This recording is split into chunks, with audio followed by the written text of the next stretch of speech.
Hi, this is Jason from Regularguyadventures. If you want to follow my blog, you can see the address for it at the bottom of your screen. But for those of you that have already been following it and know about my upcoming trip to Rocky Mountain National Park, this is the video I've been promising you about, where I'm going to break down all the gear that I'm taking with us. My son and I and two friends are going to be going, and I'm not going to show you absolutely everything we're taking, but I'm going to show you most of the important items I'm going to be taking. I've spent the last 2 years researching, reading, talking to park rangers, reading pretty much everything I can get my hands on to come up with what I wanted to take. Of course, it all comes down to personal preference. You don't have to take what I'm taking, but hopefully this helps you out. Hopefully, if you're ever planning a trip to Rocky Mountain National Park or some other park, you get some ideas for what, based on this video and the things I'm going to show you here. This is my Gregory backpack. I've had this for quite a while, and it's done well on previous trips and hikes that I've done. I've got a North Face sleeping bag in the bottom compartment that I didn't get out to show you, but this is the pack I'm going to be taking. I'm also going to be taking a small little lightweight day pack here with me too, so once we get off the trail and get camp set up and I'm actually out fishing in the streams and lakes of the park, I've got this to carry water and raincoat and some of the other things I'm going to show you here in a few minutes.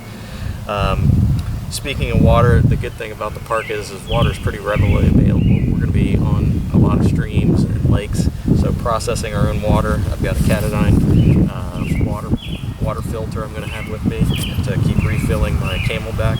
I took the bladder out of my actual Camelback, so I didn't have that weight to carry, and I'm just going to put this bladder inside that pack when I'm actually fishing and on the trail. As far as the footwear, I bought a pair of Keen lightweight hiking boots. These are not Gore-Tex. These are a vented boot. They're summer style boot that's real lightweight, and I'm anticipating being in some of the streams, not necessarily wading to crossing them, or in the edges of the lakes, and I don't want that water held inside there. I want to be able to get out and the water to vent out away from my foot so my foot doesn't stay wet. Again, that's a personal preference. You don't have to do that, but that's what I'm going to be doing. I've got these water shoes with me too, that once I'm done on the trail and done fishing for the day, I can take these boots off and change into these water shoes for just walking around camp and relaxing in the evenings. The temperature swings in the park, especially at high elevations where we're going to be, could go anywhere from 40 or low 40s in the morning up to 80s in the daytime. So when it is those 40 degrees in the morning, I'm going to have this hat to keep my head warm. I've also got a spider pullover sweater that I wear. I don't have it here, but I will have that with me. And then in the daytime when it's hot, I want to keep the sun off my face and keep it from getting burned up. I've got this Columbia shade hat here.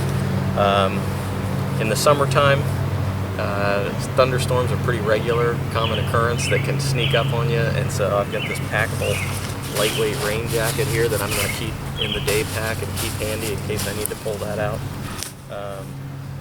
So when it comes down to my tent and sleeping type stuff, I've got a little pillow here, a little Thermarest pillow that I've used a couple times camping, worked great. Got this Thermarest sleeping pad. Both my son and I have these, work great.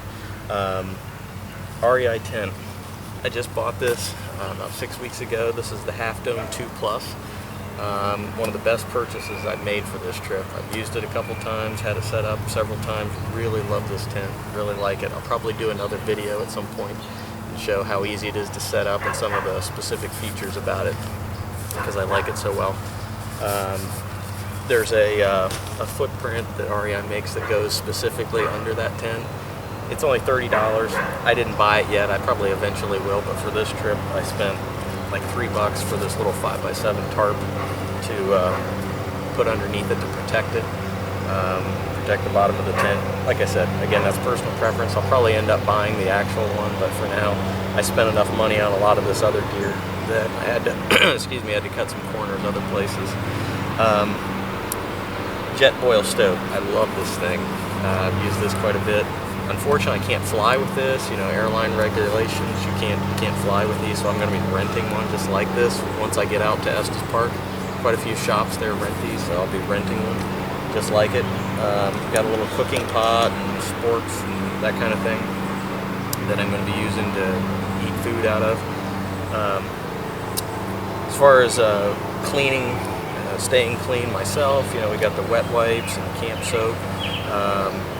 I've got this Sea to Summit little kitchen sink that's a 10-liter thing. This is super lightweight, but it folds out. If you've seen these before, really cool deal. You go get some water out of the stream to bring it back to either do your dishes in or wash yourself.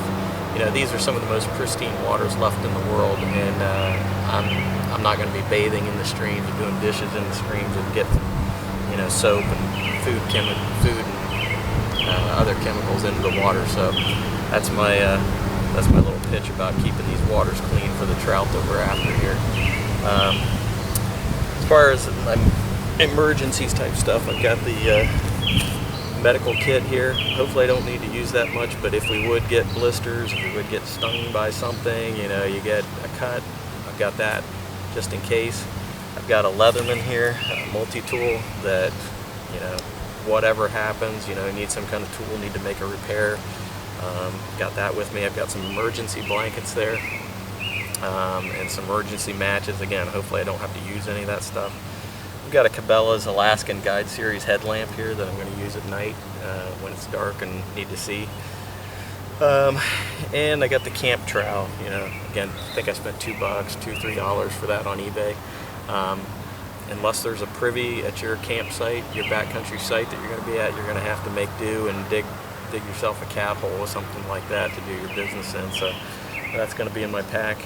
As far as the actual fly fishing that I'm going to be doing, I'm a big fan of Redington, so I've got my Redington fly rod there and case, and I'm going to have all that cased up when I'm on the trail hiking up to the site, but once I get it out I probably won't carry the tube around. So that's pretty much a wrap up of everything I'm going to have with me on the trail. After I get back from my trip, I'm probably going to do another video or at least another blog post talking about how things went, how the trip was. I'll definitely go into how the fishing was and what I learned there, but I'm going to do a specific post probably about everything, all this gear that we've talked about, what went well, what I'm glad I had with me, and then what I wish I would have had with me, what was too much.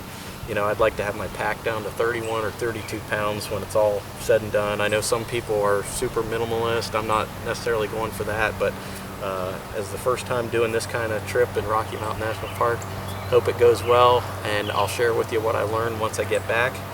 And as always, this is Jason from Regular Guy Adventures.